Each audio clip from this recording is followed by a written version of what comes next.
In sports, the scoreboard doesn't tell the full story, but Netflix does. Stories about dads who happen to be world-class quarterbacks and a battle for the heart, soul, and direction of the multi-billion-dollar business of F1. Whether you're a diehard fan or you're brand new, Netflix has the stories for every type of fan. You can watch these incredible sports stories like Quarterback, F1 Drive to Survive, Untold, and many more now on Netflix.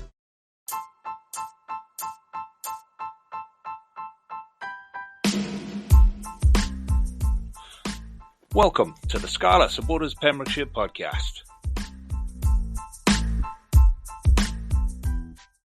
Hello and welcome to this week's edition of Westerer is Bester with me, Lee G. Joining me as always is Big M. How are we, Martin?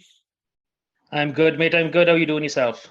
Indeed, I am fine. Westerer this week is indeed Besterer after that performance on Saturday. It just feels like everything's quite good, quite happy, quite lovely. I even saw a little picture of the crowd there, Matt, a little sneak in the crowd, just evidence that you were actually at the game there. Yeah, it probably wasn't the best moment for me because we were messing with the 5-year-old that came with us this time. It is mine. It's not just a random 5-year-old I picked up. Just pick them up as you go in.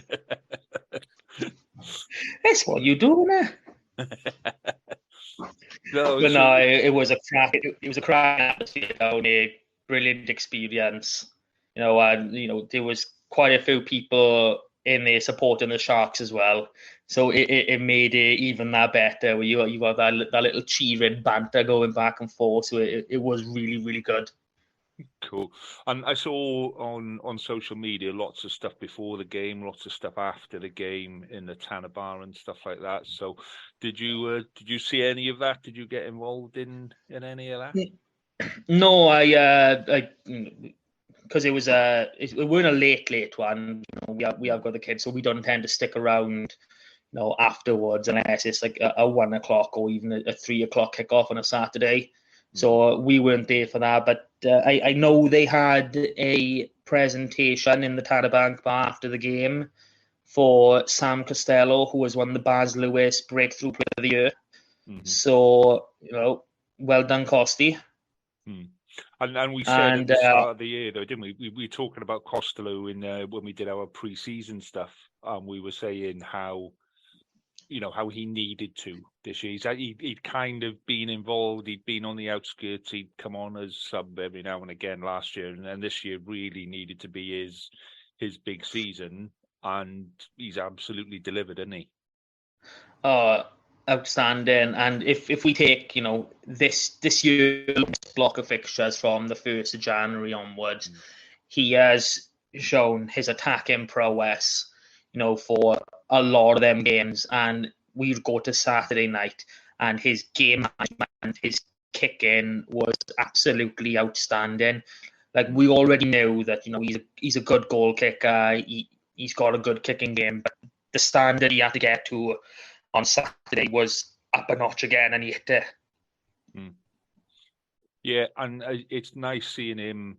You got Johnny Williams coming back outside, and I think, knowing that he's got a straight offload to somebody that's going to take it, and however he delivers that ball to Johnny Williams, he's taking it and he's going forward, sort of thing. It takes some of the pressure off him, so it gives him that split second to have a look around and go, right, let's assess, and if there's nothing there, then you've got a straight offload to Johnny Williams. I think between them and then Joe Roberts, it just feels like it's starting to click, innit? Yeah, it really does. And I know Johnny Williams has only had literally the 2 games, but it does feel like that could be something pretty good. And, looking after the game on social media, people going, oh, well, Joe Roberts didn't have the best of games, did he? Well, and I'm thinking, did you see Llangwm have a good game? Because that's what Joe Roberts was doing. That's what you do. You stop your opposite number. You didn't see Joe Roberts, but you damn sure didn't see Llangwm either. And to be honest, he did have a couple of. I think he set quite a high standard for himself in some of the previous games. So when he's not at that high standard and he's not making breaks and he's not, running 50 meters with the ball and all that kind of stuff, people go, oh, well, it didn't as good as last week. But actually, when you look at the work that he was actually getting through, he was really, really good. And that's why I like that balance between him and Johnny Williams, because Johnny Williams takes it forward and Joe Roberts knows when to run the shoulder line, and he takes the offload, and he might only make another 5 or 10 meters, but Johnny Williams makes 5 meters, Joe Roberts makes 5 meters. That's 10 meters, and you've got their backline going back, and that's where you need to be. Then you can play, a lot quicker ball off there. So, yeah, I just thought, when I was watching it, and I saw that first break from Calamafoni, and we end up with Steph 10:50. So Steph's running in there 22. We've gone 22 to 22. And I was thinking, we're in here. And but looking at that, I wanted Steph to go for that line.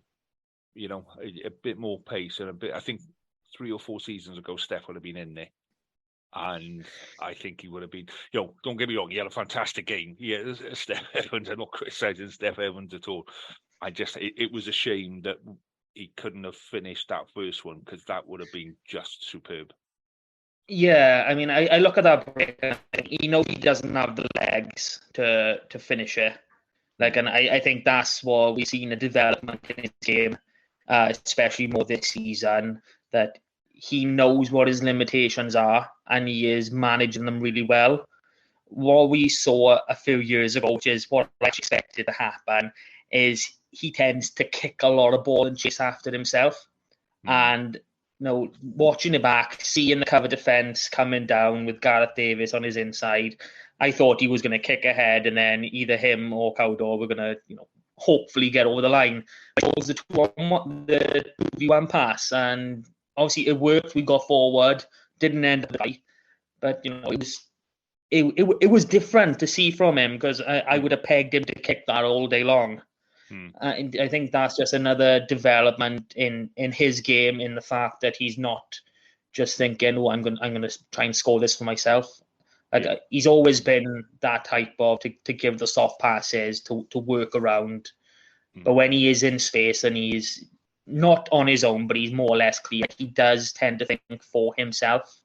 And I think that is a massive example of where he's thinking more the team now, which, is he's a brilliant player. And, I'm struggling, if Carpenny come back in this week, I'm struggling to, drop him for Roger and have Rogers and Combi, or, I think, despite him not having the out-and-out pace, he is probably our best all-round winger, because he does bit of everything and he pops up in the right places.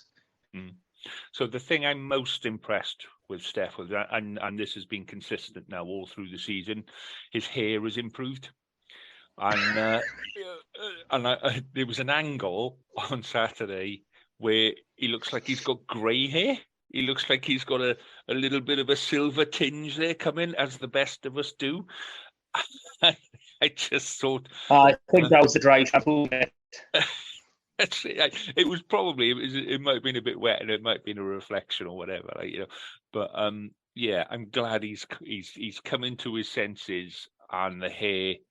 No, I know what he'll do now. He'll listen to the pod, and he'll go and have his mullet cut back in, ready for Brive on Saturday. Now, or he'll have that half and half rubbish that he had a couple of years ago. But yeah, he was. I mean, the kick.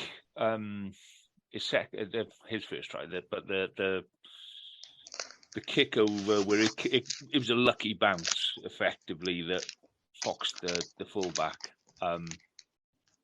You could see he was giving everything for that ball. It looked like it was a lost cause, because the fullback should have covered that. Realistically, the fullback should have covered that, but he gave everything to get to that place. So when it did bounce the wrong way, he was there. Do you know what I mean?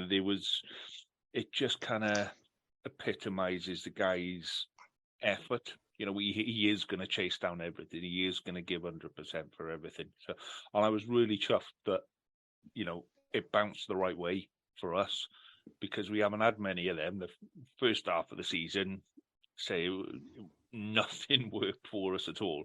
So to see the odd bounce coming in and things like that was, it was really, sitting at home watching it was nice. There wasn't a moment in there where it felt really uncomfortable. You know, it was nice start to finish. And I like that. I was talking with mate yesterday, and I was saying he's a Cardiff fan. Cardiff game, I got the Scarlets, and I was saying, you know, I'm going back through that game, and you know, apart from when, you know, it was they scored and it came 26-20, you know, that felt a bit, but that was, we didn't look at any danger there either. We didn't really feel like we could have lost that game at all. We felt in control more or less from the get-go, which we haven't seen in quite a lot of games. And to do it essentially against, you know, half a World Cup winning team, because, you know, they don't have like 7 or 8 World Cup winners in that 15 is ridiculous, you know. Yeah. Well, you look at the front row that they put out. So they had, you know, 3 full internationals in their front row, and I think they had another international on the bench, and we had Kemsley Mathias, you know, sticking it to them, and Sean Evans, and our boys, our pack, but our front row in particular, were outstanding. I thought. I think Kemsley Mathias is. I would not be at all surprised to see him included in the Wales training squad for the World Cup. Yeah, I can agree with you there. I very much think we could look at a similar situation to what we had at the last World Cup, where, you know, Rob Evans went into it as, you know, number 1 loose head, and then Wyn Jones just overtook him in that summer. And, you know, we could see a very similar situation, but, you know, with Kemsley Mathias overtaking Wyn Jones, because, you know, his scrummaging is brilliant. He's actually got a modern physique as well. I know it's something we talk about a lot here in Wales, that we still have a lot of round-bellied props.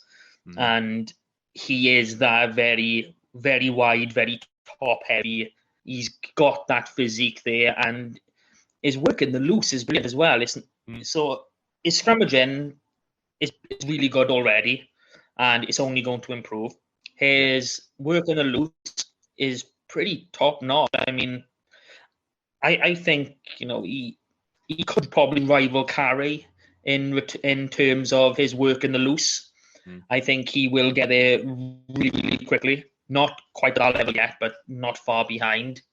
So he is going to be massive, you know, not just for us. He's going to become a mainstay with Wales. I'm 100% sure of that. Sean Evans, you know, what else do you want from your converted open side? He is so industrious, you know, slowing ball down, picking it up. His work in and around the breakdown is brilliant. And, you know, it's really going to be hard for me to see him move to the bench. I know we got Ken Owens coming back in, but he's like, and I didn't even have Sean Evans in my top 4 hookers at the start of the season. I had Ken Owens, Elias, Taylor Davis, and Dav Hughes all above him in my mind now. Yeah. And the fact that he's shot through Dav Hughes and Taylor Davis, and, you know, I'm sitting here going, well, I think I'd rather him start than Ken on Friday night, just because of how well he's been playing. And that is a real testament to him. He's not got the size of your Ken Owens, of your Dewi Lakes, who are going to be bulldozering hookers, but what he does, it counts for a lot. On to the tight dead then. Javan had a tough game. He really had a tough game, and look, anyone was going to struggle, you know, against that Sharks front row, especially tight end when you're the anchor. I don't think we've got a good enough balance in that front row when Sebastian plays, because we've got nice, big, tall, loose heads. We've got, you know, face-sizable hookers, and then Javan is short. And being a front row myself, I've always preferred it, and I've always felt more at ease when we're all of a similar sort of stature going in. So I think he was already working on the back foot before he started. So we know he can scrummage well. He's in the Scotland camp. I mean, you don't get into this Scottish team anymore just for playing rugby, which a lot of people would have said 5-10 years ago, just play professional rugby, Scotland call you up. Because I can remember those comments. But I thought he had a real hard game in the scrum. I wouldn't be surprised to see him drop to the bench this week, or depending on Harry O'Connor's, he could potentially drop out of the full 23 just because of the scrummaging aspect. Like, his work in the loose is really good, and since he started being involved with our Scotland setup a few years ago, every time he has come back, the first couple of games I've seen him play, his work in the loose is getting better, his carrying is harder, his fitness and his work rate is improving.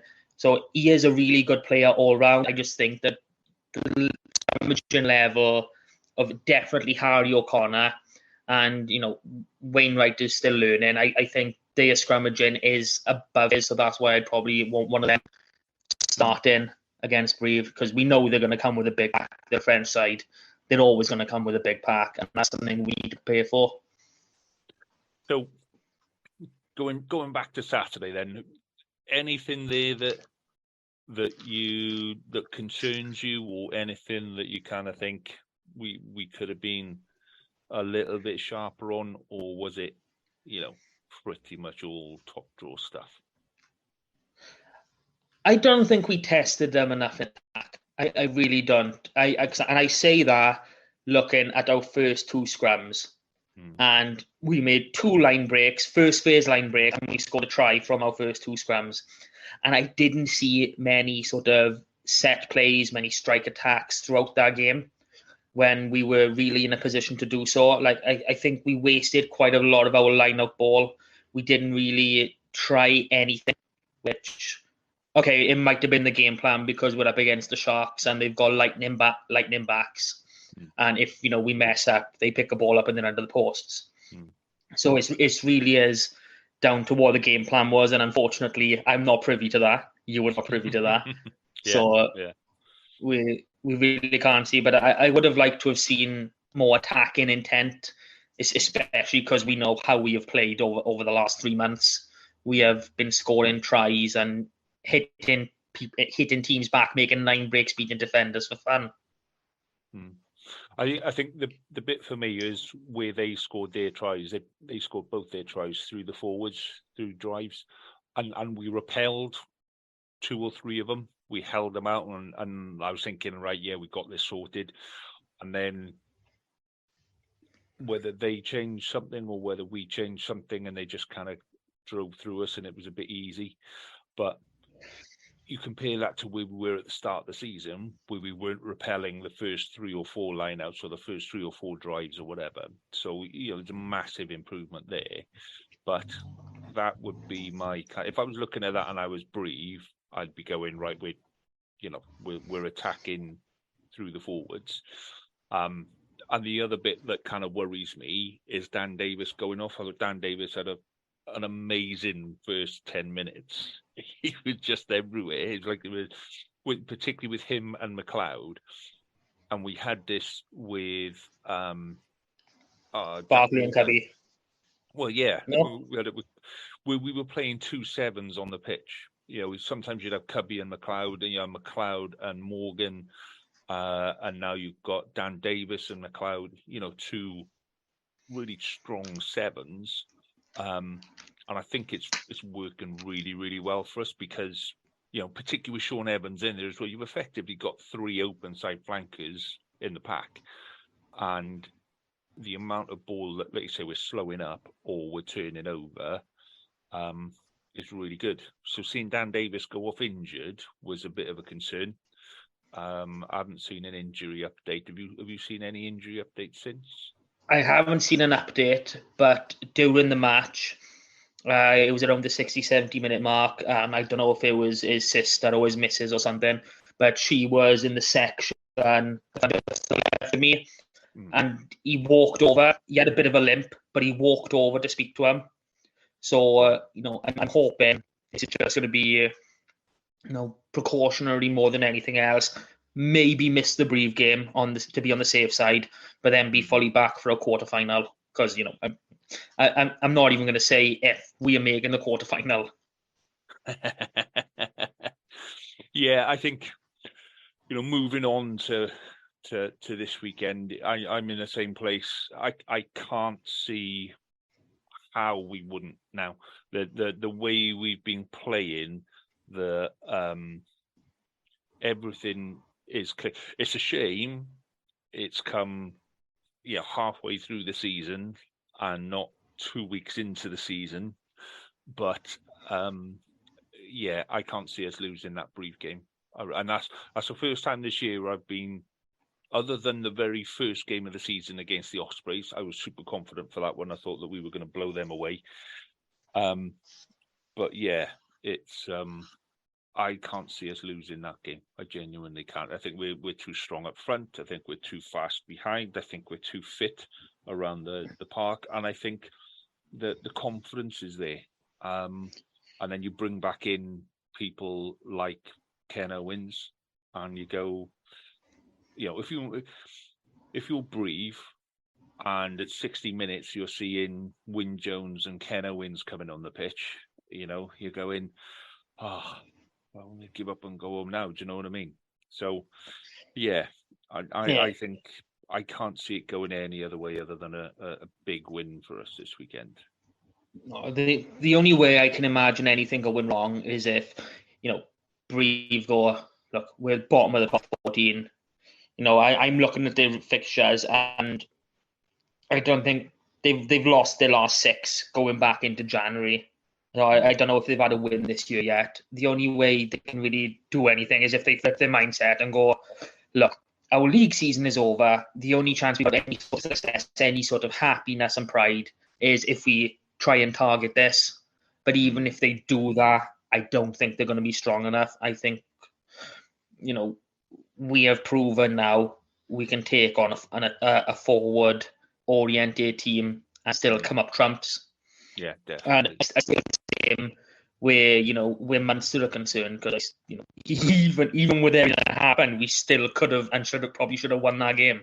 Yeah. So we can match forwards. We might not have an international front 5 or whatever they want to call it, but our pack will stand up, and they are capable of dominating sort of teams. Yeah. So let me get a prediction out of you then for this weekend then. So I'm going to go with something like 45-12 to the Scarlets. I think it's going to be an absolute destruction. I do. I think we're building and building, and I think we're going to want to lay down a marker for the rest of the competition and go, right, okay, we've won some games, we've won some games well. Now we need to absolutely destroy teams. That's the next step. Let's go and destroy someone and make them want to give up the game. Let's go and really put someone to the sword.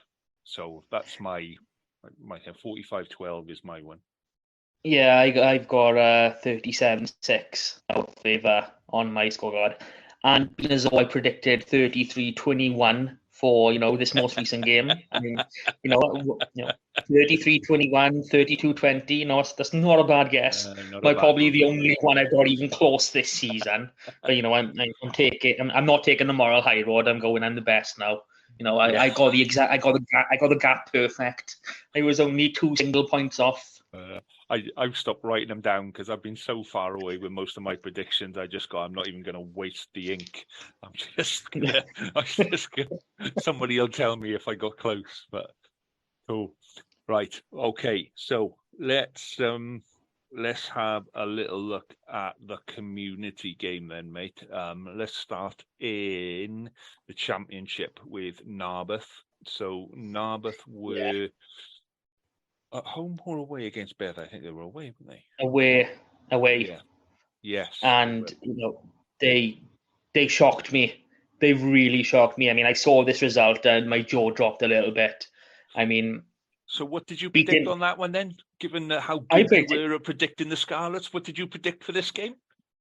I watch the Scarlets every week, for Christ's sake. Give me a break. I don't go and watch Narberth and Bather.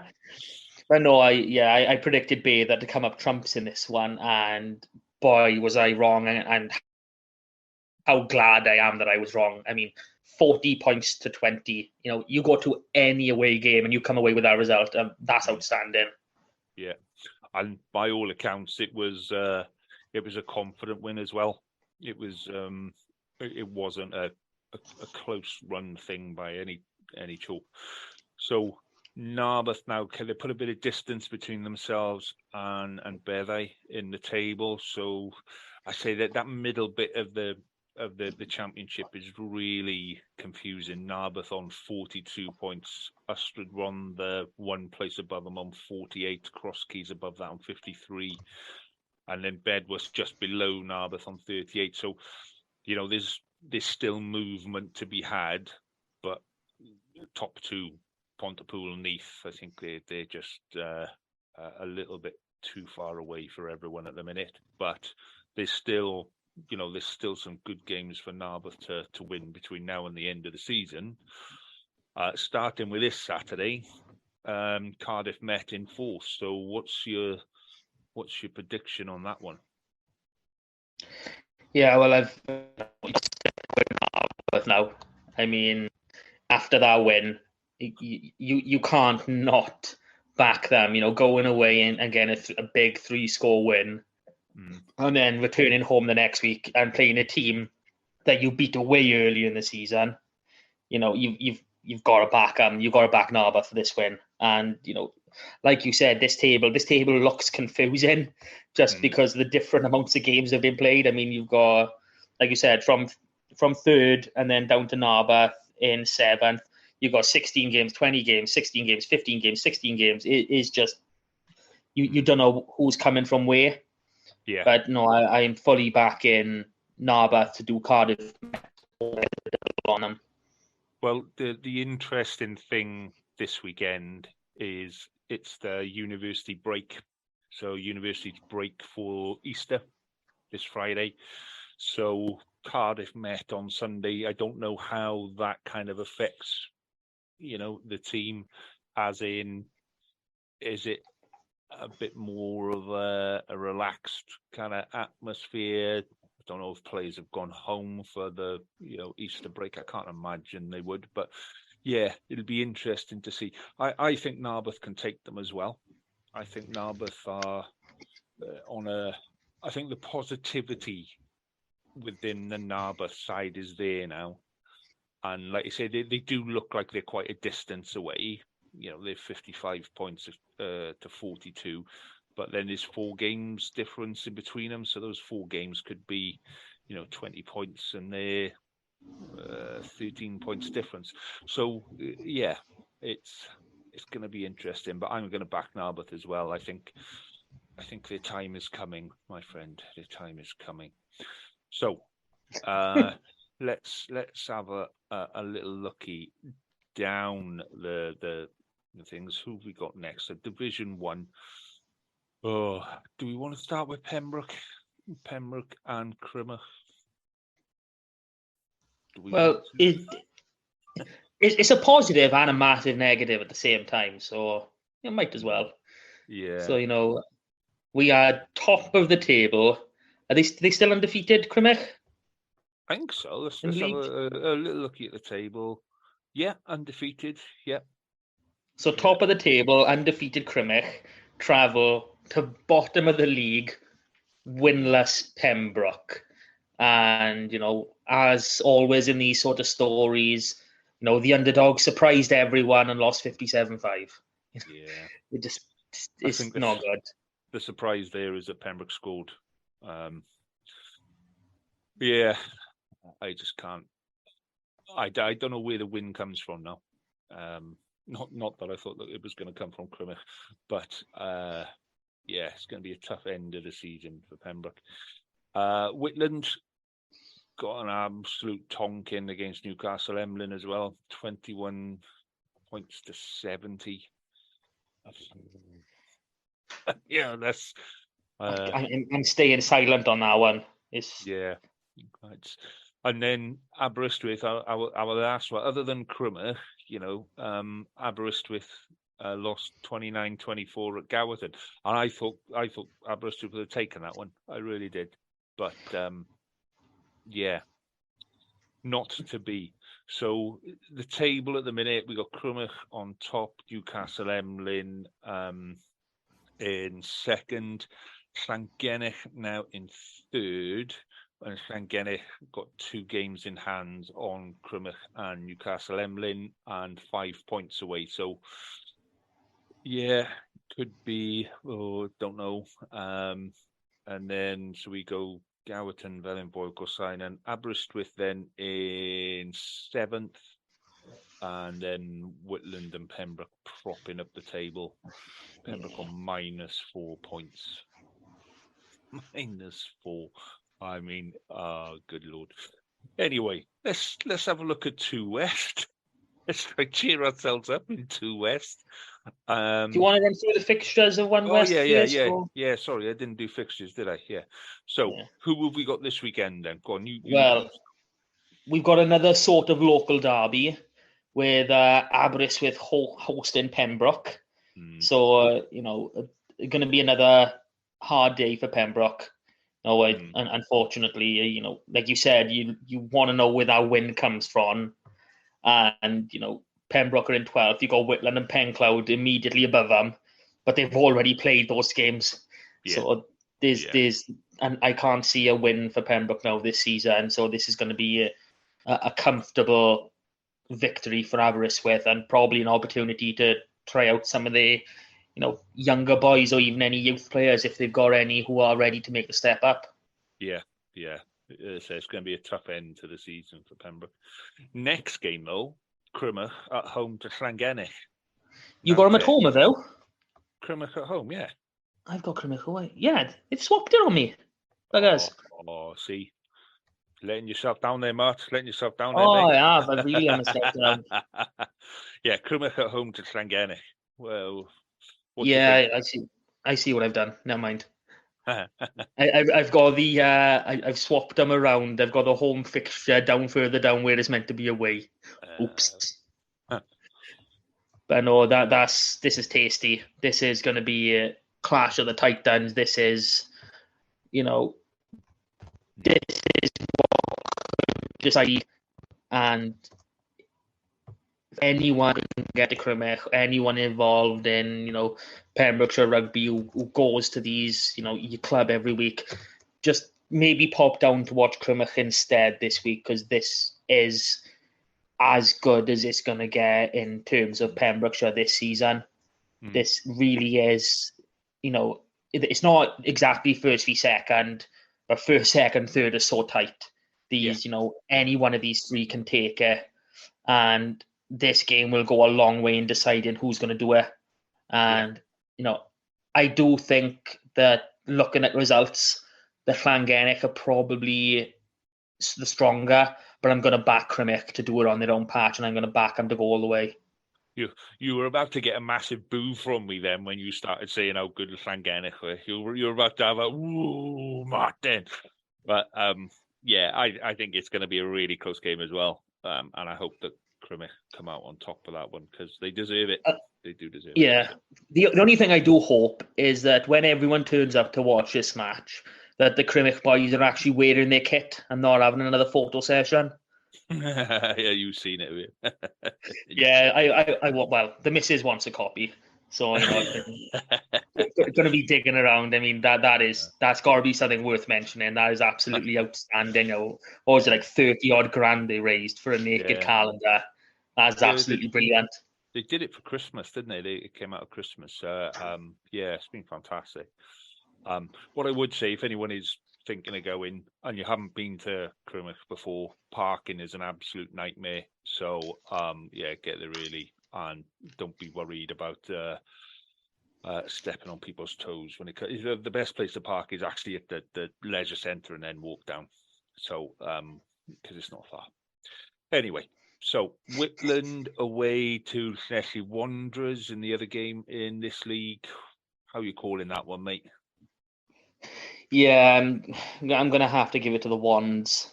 I just can't see what Whitland are going to do now. I mean, my only hope is that, the Whitland youth team are all ready to step up and they're going to give a big impetus next season, because we know that, Division 1 West there's no relegation. So we know Wicklow and Pembroke, they're all still going to be there.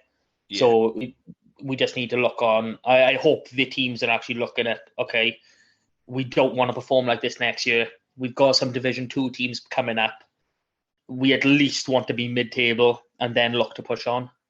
Yeah. Let's have a look at League 2 West then.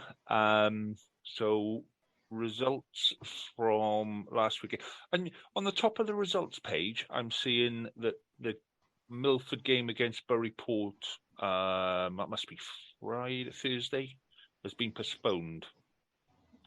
Don't know why. Yeah, I don't know what that's about. Yeah. Okay, so let's have a look. So Pontedilais scraped home against Fishguard. 24-19. I said the Fishguard pitch would come to their rescue, and I think it very nearly did. Because yeah. And this isn't even the first time that this has happened. I mean, in the return fixture early in the season, if I can find it right, it was really close. So this isn't a one-off for Fishguard. They are capable. They're just not consistent. Yeah, and so, that comes back to the squad that they've got. It's a very shallow squad, and they keep trying to build depth. And they've lost a couple of players to Crymych, which kind of is a bit of a pain in the backside for them. But still, so coming that close to Pontedilais, fair play. They did really well, really well on that. So the result of the weekend, and we said this last week, and we said it would be a close game. Milford 22 to Croyce 20. Oh, brilliant! Absolutely brilliant. I'm loving this. It was just an awesome result to see, and we know the struggles that Milford have in general, and okay, to Croyce are low down in the table, like right next to them, but they still got the win, and that's still such a morale boosting win, especially when it's that close. Yeah, and I think I said it was going to be, one score in it, maybe the last kick of the game. And I don't know if it was the last kick of the game, but Milford have a habit of winning on the last kick of the game. So, yeah, fair play to the boys. 22-20 is an excellent score. And then Tenby in another high-scoring game, 8-3 away at Mumbles, but that puts Tenby into second place. They leapfrog Mumbles, and they're up to second place. And I like that. That's okay. I backed Tenby to win, and I hoped that Tenby would win more than anything. But I did not expect to see a single-digit scoreline. 8-3. You're thinking it must have been absolutely thumping down, and the ball must have been dipped in oil every 5 minutes. Because it's just not a scoreline you see on a regular basis, is it? But no, especially not with those two teams. Those are both teams that like to score tries. And don't they? They've played 29 games between them, and they've picked up 23 bonus points. So that tells you something right there. Yeah, but again, so as exciting as it is to have Tenby in second place. Mumbles have got one game on them. Mountgaredig have got 2 games in hand on them, and Kidwelly have got 5 games in hand on them, and it is quite close. Even Buryport, Buryport 35 points, and with 2 games in hand on Tenby. So the end of this season and that league is going to be quite interesting. It's you can even add Carmarthen Athletic into that because they've got 4 games in hand and they're 20 points behind. So, they get a good run of fixtures and they could be in that mix as well. So it's going to be really tight. I think, that third position, that final promotion spot, I think that's going to be one hell of a dogfight. And it may well go down to the last game of the season, which that's what you want to do, isn't it? You want to see last game of the season where everything counts on it and, big crowds. That's where you want to be at that point of the year, isn't it? Right. Let's drop down into fixtures. I've done it again, haven't I? Oh, it's because I'm getting all excited. I know what's coming in Division 3. That's what it is. Okay, fixtures for this weekend. We've got Tenby at home to Carmarthen and Fishguard away into Croyce. And the Milford game against Buryport has been postponed. That's why they're not showing up there. So that's a bit that's the one that we're unsure of. It's showing as postponed, but we can't find any reason why it's been postponed. And it's been postponed from early in the week rather than, it's not a last minute thing. But so we'll try and do a bit of digging and find out what's going on there. But the other 2 fixtures, I'm back in the Pembroke sides to come through. Tenby at home to Carmarthen Athletic. If Tenby have got ambitions, it is going to be a hard one to finish in the promotion spots, but they're more than capable, and this will be a game to just keep their run going. So I'm back in Tenby to do it, especially at home. Yeah, me too. And I think same for Fishguard. I'm going to back the pair of them just because. I think they've both got it in them to win. I really do. I think they're both more than capable of turning that around and doing sending them back home with a tanned arse. I do think Fishguard might have the harder fixture of the day just because, Croyce have just had a really close loss to Milford. They are going to be a bit of a wounded animal. I'm still back in Fishguard, but I think that's going to be a closer game than most people might expect. Yeah. Okay, can I do Division 3 now? You may do Division 3. Okay, let's have a look in Division 3.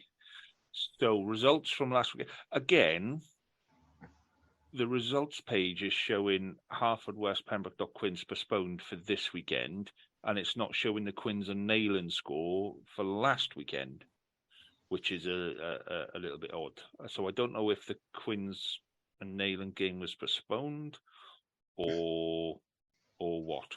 But I'll put a couple of feelers out there. Yeah, see what's what. So Aberavon 49, Llanelli 13. I think we pretty much expected that, didn't we? Yeah. And this is one that we definitely didn't expect. This is one that we did not predict at all. Cardigan 26, Haverfordwest 25. Now, Haverfordwest have been on a bit of a run lately. Cardigan are, mid-table, but they've been on a bit of a reverse run lately where they've been losing a load of games. So, in terms of recent form, that's a massive, massive change round in recent form. We just got to put this into perspective as well. The return fixture early in the season, Haverfordwest won 67-0. So in half a season, they go from 67-0 to winning 26-25. That's a huge turnaround. Massive turnaround. So fair play to Cardigan on that one because, the Cardigan pitch is very open. It's very windy, or can be very windy. It's not an enclosed pitch, so the weather plays has a massive impact when you're up in Cardigan. But to still come away, Haverfordwest they've been playing well recently. So to take that at home is just superb. Yeah, fantastic. And then we got Larne 58, Llangwm 12. Yeah, it's not what we want to see, but it was pretty much expected. despite any optimism we may or may not have shown in favour of Llangwm. Yeah. And we'll come to the Llangwm youth fixture in a minute because it was a hard one for Llangwm. And then we've got St David's 36, Tregaron 10, which we kind of predicted. Tregaron bottom of the table, not having a great time of it. St David's have had some good games this year, so that's not an unexpected win for St David's, and fair play to them. They did a decent job there. So and like I say, I'll find out about the Neyland and Quinn's result and find out what's going on there, and I will let everybody know. Games for this weekend, say Haverfordwest and Quinn's postponed. Don't know what's going on with that one. St David's away to Lampeter. What's your call on that one? Yeah, I would love for St David's to back up, their away win this week with another one, but Lampeter, at top end of that table for a reason. So it's going to be a Lampeter win. Yeah, I'm the same. I guess too much of an ask for St David's to do that. As is Llangwm against Aberaeron. Similar sort of thing, isn't it? Yeah, I'm just hoping the Llangwm get on the score sheet this time, because it was almost a 10-0 in the return fixture. So let's hope the home pitch, the home crowd, the masses can get behind and at least get 3 points on the board. Yeah. Cardigan away in Llanelli. Yeah, I'm backing Cardigan now. I'm gonna back Cardigan for everything. Why not? If they can come from that sort of deficit, who knows what they're capable of. Yeah, and Llanelli aren't exactly setting the world alight so far this year. They've only had 3 wins, so I think that should actually be quite a comfy win for them. If you just go by the table and what is now recent form, that should be a comfortable win for Cardigan. Neyland and Tregaron. Yeah, pretty much the same stuff. Neyland should have a comfortable win, but Tregaron are, bottom for a reason. And, Neyland are very firmly mid-table. They've won more than they've lost in the league, so it should be a comfortable win for them. Yeah. And then we've got the game of the round, St Clair's against Larne, which Larne top of the table, only lost 2 games so far this year. St Clair's 4th in the table, but they've only played 11 games and haven't lost so far this year. I think their first loss was last weekend in the Cup. They played the semi-final of the Cup and they lost in the semi-final of the Cup. But we'll come to that's going to be really hard for St Clair's to take. I mean, and Lampeter as well. They lost their round in their semi-final as well in the Cup. So we were hoping last week for an All Division 3 West A final, and we got nothing. So that's always good to come back to. But I think it was 10-6 in favour of St Clair's early in the season, and I think St Clair's are going to really want to put a marker down now and be like, our season's not over. We're going to run away with this league in the end. And when you look at the points, St Clair's are in 4th at the minute on 50 points. Larne are top on 55. That's a really close top 4. Any one of those top 4 could easily, could interfere with some of the end of season jollities. So 2 from those 4 are looking good. But then we've got this strange, 3 West A and West B, and the best runner-up will get promoted and things like that. But it's going to be an interesting end to the season on that. Right, let's talk some youth fixtures and cup fixtures and all of that, mate. So what have you got for us this week? We had a WRU Youth Bowl semi-final between Little Llangwm and Bryn Coch. And we all love Llangwm, the seniors, but this youth team seems to be something else. On a neutral venue, winning 24-14 and booking their place in a final. is outstanding. I mean, we've constantly said, the town, the rugby team is made up of 2 streets, and they go into the Millennium for a final. It's brilliant, and from what I can see, the final is due to be played on the 7th of April. So, pack your bags. Let's get to Cardiff. Let's pack it out. Yeah, and fair play to them. They've, like I've said all along, it is a team made up of players kind of sucked in from other teams, but they've done really, really well to just keep the team going. To be honest, there aren't that many youth teams in Pembrokeshire at the minute. So to pull those boys together and get them to a place, like you say, where they're in the final, loving that. But they're not the only ones. They're not the only ones that made a final this weekend. Who else have we got in the final, mate? Oh, I think this is even bigger again, just because, the history around, Pembrokeshire Schools Rugby, there hasn't been many final appearances. And they played Cardiff A in Maes y Gwendraeth on Friday night, an artificial pitch. So, it's going to be difficult anyway. But they came away with a 23-12 win. I'm speechless. I really am. I really didn't expect this Pembrokeshire side to really get to the final. I honestly thought the Cardiff A were going to be too strong, and I'm so glad I was wrong. And I think it's a credit to the players and especially to the coaches. And we've spoke a couple of times with Aled Waters, with Pembrokeshire, with Tenby, they're both doing incredibly well. So, if there's a coach for the future, we could be seeing him in other places pretty soon. But they've booked their place in the Lewis Miller final. And I hope I'm pronouncing this right. They're going to be facing, is it Llangwm? Is that? Yep. That's how we say it, happy days. The 26th of April in the Millennium. So, it's always streamed online.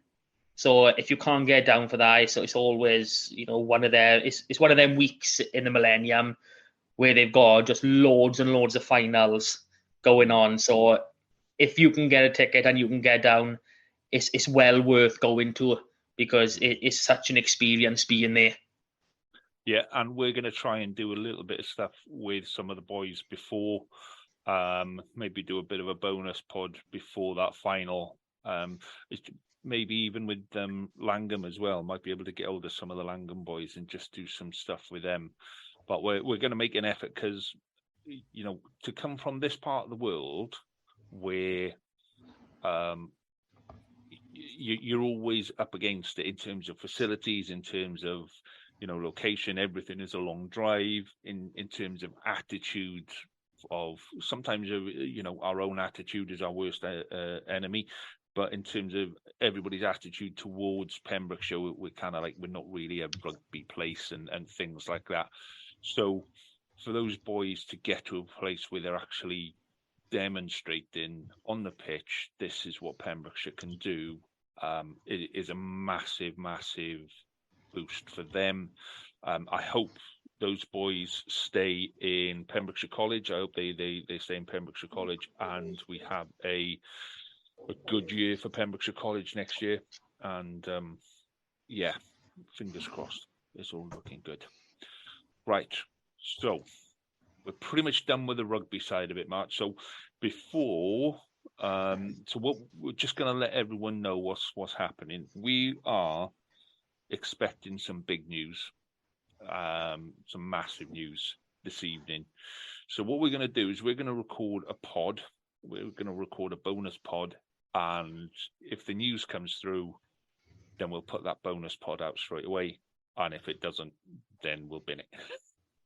We're going to waste an hour sitting there talking about stuff, but nobody's going to announce.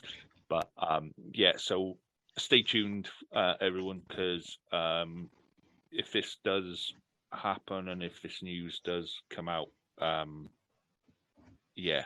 it's all going to be a little bit kind of strange and a little bit odd for a couple of weeks. But it's going to be important stuff that we need to talk about. So bonus pod on its way. Stick with us, and failing that, we'll speak to you all next week. I guess we'll do it all again next week, Matt, with some fine victories in the bag once again. A lot of fine victories in the bag, and a quarter-final in Europe to celebrate, and get out tickets for. Cool. Righty-ho then. We're done with that one, so we shall speak to you all next week. All the best. And to you, mate. Cool.